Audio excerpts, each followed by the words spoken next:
नमस्कार, ये आकाशवाणी शिमला है। अब आप प्रभा शर्मा से कोविड-19 पर विशेष समाचार सुनिए।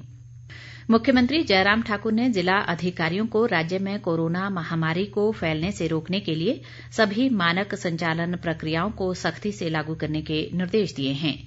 कल शिमला में सभी उपायुक्तों और पुलिस अधीक्षकों के साथ आयोजित बैठक में उन्होंने कहा कि सभी अधिकारियों को ये सुनिश्चित करना चाहिए कि 15 दिसंबर तक सामाजिक कार्यक्रमों में 50 से अधिक लोग हिस्सा न लें। मुख्यमंत्री ने कहा कि राज्य सरकार की सभी फ्लैगशिप योजनाओं को प्रभावी रूप से लागू करने के लिए कदम उठाए जाने चाहिए। उन्होंने उपायुक्तों को अगले वित्त वर्ष के बजट के लिए सुझाव देने को भी कहा।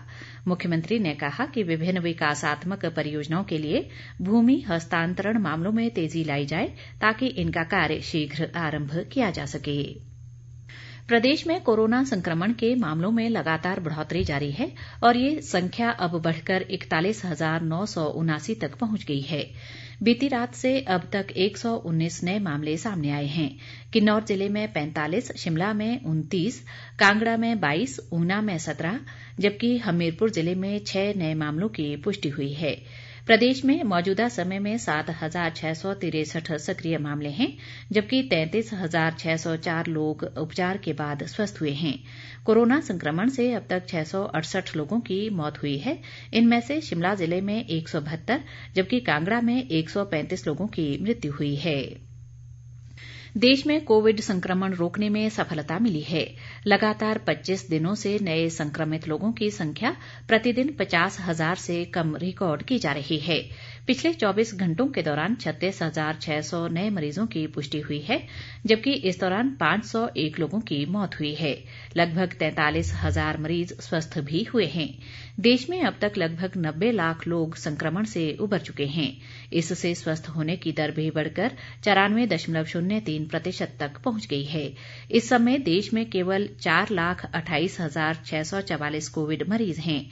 इस संक्रमण से होने वाले मौतों की दर भी घटकर 1.45% रह गई है। केंद्रीय स्वास्थ्य मंत्रालय ने कोरोना को फैलने से रोकने के लिए बाजारों में एहतियाती उपायों से संबंधित मानक संचालन प्रक्रिया एसओपी जारी की है। एसओपी के अनुसार कंटेनमेंट जोन में बाजार बंद रहेंगे। 65 वर्ष से ऊपर आयु वर्ग के लोगों, गर्भवती महिलाओं और 10 साल से कम उम्र के बच्चों को घर में ही रहने की सलाह दी गई है।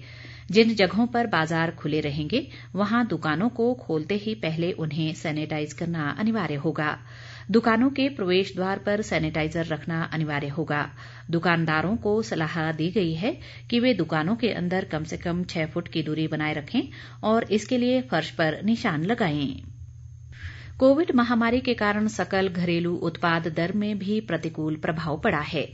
हालांकि वित्त वर्ष 2020-21 की दूसरी तिमाही में ये 0 से 7.5% नीचे दर्ज की गई। इस प्रकार पहली तिमाही की तुलना में इसमें काफी सुधार हुआ है। इस वित्त वर्ष की पहली तिमाही में सकल घरेलू उत्पाद दर 0 से 23.9% नीचे दर्ज की गई। दवा कंपनी मॉडर्ना द्वारा विकसित किए गए कोविड-19 के टीके को अमेरिकी खाद्य और दवा प्रशासन की मंजूरी मिलने के बाद 24 से 72 घंटे के अंदर आपातकालीन स्थितियों में इस्तेमाल किया जा सकेगा। कंपनी के मुख्य कार्यकारी स्टीफन बेंसल ने ये जानकारी दी। अमेरिकी खाद्य और दवा प्रशासन की 17 दिसंबर को होने वाली बैठक में कंपनी के उस अनुरोध पर विचार किया जाएगा जिसमें टीके के आपातकालीन उपयोग की अनुमति मांगी गई है। कंपनी के सीईओ का कहना है कि टीके की करोड़ों खुराक मौजूद हैं और जितनी जल्दी मंजूरी मिल जाएगी उतनी जल्दी उसे उपयोग के लिए भेज दिया जाएगा। मॉडर्ना कोरोना वायरस के टीके के निर्माण में अग्रणी कंपनियों में से एक है जिसने अमेरिका और यूरोपीय संघ में टीके के आपातकालीन उपयोग का अधिकार मांगा है। परीक्षणों में उसके टीके को 94.1% कारगर पाया गया और उसको लेकर सुरक्षा संबंधी कोई चिंता नहीं है। इंग्लैंड दुनिया का पहला ऐसा देश है जिसने कोरोना के टीके के इस्तेमाल को मंजूरी दे दी है। इसका उत्पादन अगले सप्ताह शुरू हो जाएगा। इसी के साथ ये समाचार बुलेटिन समाप्त हुआ। नमस्कार।